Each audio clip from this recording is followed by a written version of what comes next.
संपूर्ण पद्मशाली समाजाचा अभिमान असलेले श्रीनिवास जिल्हा पंतुलू हे आंतरराष्ट्रीय स्तरावर कार्य करणारे एकमेव पुरोहित म्हणून ओळखले जातात। वयाच्या केवळ 16 ते 18 वर्षांच्या दरम्यान त्यांनी साऊथ आफ्रिकेतील मोनोरिया देशातील गीता मंदिरात 2 वर्ष हिंदू धर्मप्रसार व पौरोहित्य सेवा केली।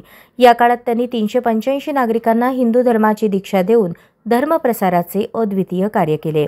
तसेच त्यांनी दशमाविद्या, यंत्रतंत्र, मंत्र, धर्मशास्त्र, ज्योतिषशास्त्र आणि अंकशास्त्र या विषयांचा सखोल अभ्यास करून केवळ 18व्या वर्षीच सर्व विद्यांमध्ये प्रावीण्य मिळवले आहे।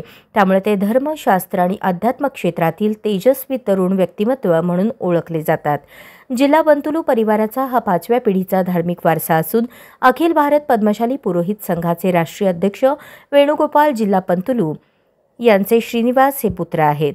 सोलापुरात त्यांच्या आगमनानंतर विविध सामाजिक संघटनांच्या वतीने त्यांचा भव्य सत्कार करण्यात आला। या स्वागत सोहळ्यात संभाजी आरमारतर्फे श्रीकांत डांगे, शिवाजी वाघमोडे, सोलापूर विद्यापीठाचे संजय साळुंखे, समाजातील विविध मान्यवर उपस्थित होते। अटकेपार धर्माचा झेंडा फडकवल्याबद्दल जिल्हा पंतुलू परिवाराचे सर्वत्र कौतुक होत असून त्यांच्या या कार्यामुळे केवळ पद्मशाली समाजाचेच नव्हे तर संपूर्ण हिंदू समाजाचा अभिमान वाढला आहे।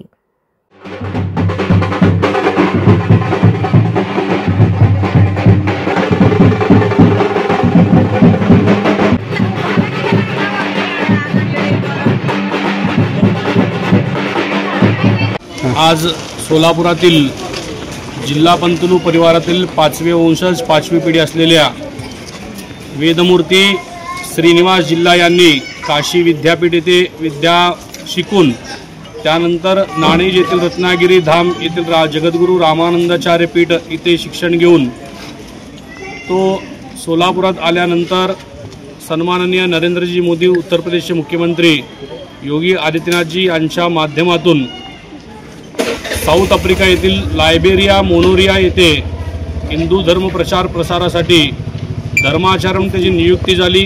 त्या नियुक्तीची पदाची 2 वर्षाची सेवा कार्यरत करून तो आज पुनश्च मातृभूमी कर्मभूमी असलेल्या सोलापूर या ठिकाणी आलेला आहे।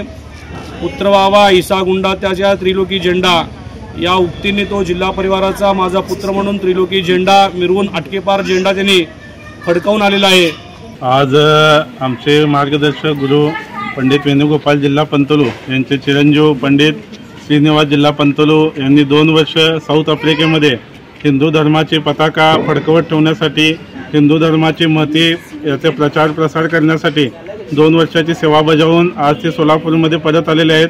ही सगळ्या सोलापूरवासियांसाठी, हिंदू धर्मियांसाठी अतिशय अभिमानाची गोष्ट आहे की 7 समुद्रा पलीकडे जाऊन आपल्या धर्माची महती आणि धर्मप्रसाराचं महान कार्य त्यांनी केलेलं आहे। त्याबद्दल आम्ही त्यांचं मनस्वी अभिनंदन करतो आणि सगळ्या मित्र परिवाराच्या वतीनं, संभाजी आरमारच्या वतीनं त्यांचं या ठिकाणी आम्ही स्वागत समारंभ केलेला आहे आणि येणाऱ्या काळामध्ये अशाच पद्धतीने धर्माची सेवा त्यांच्या हातून घडत राहू अशी आई जगदंबेचरणी प्रार्थना करतो। नमस्कार। मी आल्यानंतर मला सर्वांनी स्वागत आणि शुभेच्छा अभिनंदन दिल्याबद्दल मी सर्व माझ्या मित्रबंधूंना आणि काका वडिलांच्या समान असलेल्या सर्वांना अभिनंदन देतो। धन्यवाद। धन्यवाद। तिथे काय करत होता तुम्ही? म्हणजे पूजा अर्चा व हिंदू धर्माची जागृती हे करत होते।